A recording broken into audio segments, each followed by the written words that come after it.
আপনারা অনেকেই ঘটনাটা শুনেছেন। হযরত ওমর ফারুক রাদিয়াল্লাহু তাআলা আনহু যখন খেলাফতের পদে অধিষ্ঠিত হলেন, তিনি যখন দায়িত্ব পেলেন, হযরত ওমর ফারুক রাদিয়াল্লাহু তাআলা আনহু তিনি ঘোষণা করে দিলেন, আমার রাষ্ট্রে আমার দায়িত্ব থাকাকালীন সময়ে কোনো একটা বিড়ালও যদি না খেয়ে মারা যায়, কিয়ামতের ময়দানে আমি ওমরকে আসামির কাঠগড়ায় দাঁড়াতে হবে। কিসের কাঠগড়ায় দাঁড়াতে হবে? কি মারা গেলে? একটা বিড়ালও যদি না খেয়ে মারা যায়, তবু আমি ওমরকে কোথায় দাঁড়াতে হবে?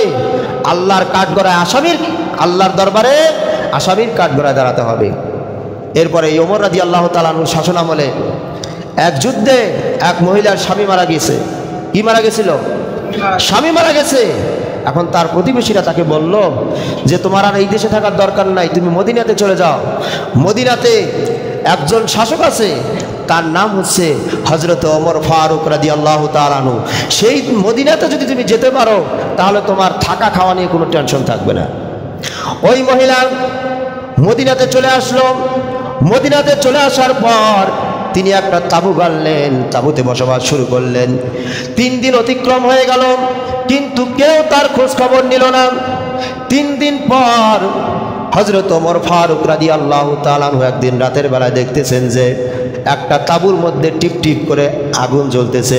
কি জ্বলতেছে? আগুন জ্বলতেছে। হযরত ওমর ফারুক রাদিয়াল্লাহু তাআলা আনহু সেই তাঁবুর কাছে চলে গেলেন। তাঁবুর কাছে গিয়ে দেখেন ওই মহিলা তার হাড়ির মধ্যে পানি গরম করতেছে, পানি জাল দিতেছে, আর ওই হাড়ির মধ্যে কয়েকটা পাথর জাল দিতেছে। আর দুইজন বাচ্চা তার পাশে বসে আছে, আর বাচ্চাগুলি বলতেছে, মা আর কতক্ষণ লাগবে রান্না করতে, আমাদের প্রচণ্ড ক্ষুধা লাগছে। কিন্তু ওই মহিলা খাবার দিবে কোথার থেকে? তার কাছে তো কোনো খাবার নাই। ওই মহিলা পাথর রান্না করতেছে, পাথর জাল দিতেছে, যাতে করে বাচ্চাগুলি ক্লান্ত হয়ে শেষ পর্যন্ত তারা ঘুমিয়ে যায়। এই জন্য এই মহিলা পাথর জাল দিতেছে। হযরত ওমর ফারুক রাদিয়াল্লাহু তাআলা আনহু সচক্ষে সেই ঘটনা দেখলেন। দেখার পর তিনি বাইতুল মালে চলে আসলেন। কোথায় চলে আসলেন? বাইতুল মালে চলে এসে বাইতুল মালের দায়িত্বে যে ছিল তাকে বললেন, ভাই আমার কাঁধে ময়দার বস্তা উঠায়া দাও। কিসের বস্তা? আমার কাঁধে ময়দার বস্তা চাপিয়ে দাও। বাইতুল মালের রক্ষক যারা ছিল তারা বলল, খলিফাতুল মুসলিমিন, আমিরুল মুমিনিন, এই দায়িত্ব তো আপনার না, এই দায়িত্ব তো আমাদের। দেন আমরা কাঁধে করে নিয়ে যাচ্ছি, কোথায় যাওয়া লাগবে আপনি বলেন। হযরত ওমর ফারুক বললেন, না রে ভাই, এই দায়িত্ব তোমাদের না, আজকের এই দায়িত্বটা আমার কাঁধে এসে পড়েছে, আমার কাঁধে তোমরা ময়দার বস্তা তুলে দাও। হযরত ওমর ফারুকের কাঁধে ময়দার বস্তা তুলে দেওয়া হলো। হযরত ওমর ফারুক রাদিয়াল্লাহু তাআলা আনহু নিজের কাঁধে করে ময়দার বস্তা নিয়ে ওই তাঁবুর কাছে গেলেন। তাঁবুর কাছে গিয়ে নিজ হাতে রুটি তৈরি করলেন। রুটি তৈরি করে মহিলাকে দিলেন।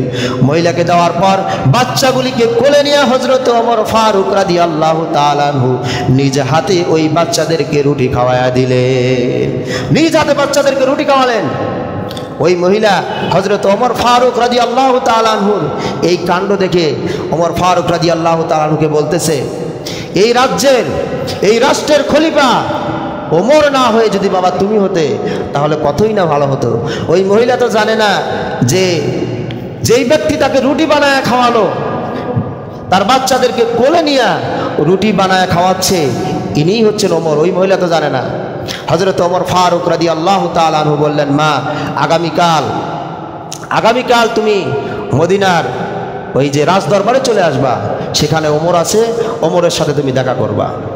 মহিলা চলে গেল। পরের দিন হযরত ওমর ফারুক রাদিয়াল্লাহু তাআলা আনহুর সাথে দেখা করতে গিয়ে দেখেন, গতকাল রাতে যেই লোকটা তাকে রুটি বানায় খাওয়াইছে নিজ হাতে, তার বাচ্চাদেরকে কোলে নিয়ে রুটি তৈরি করে খাওয়াই দিয়েছে, সেই লোকটাই ওই সিংহাসনে বসে আছে।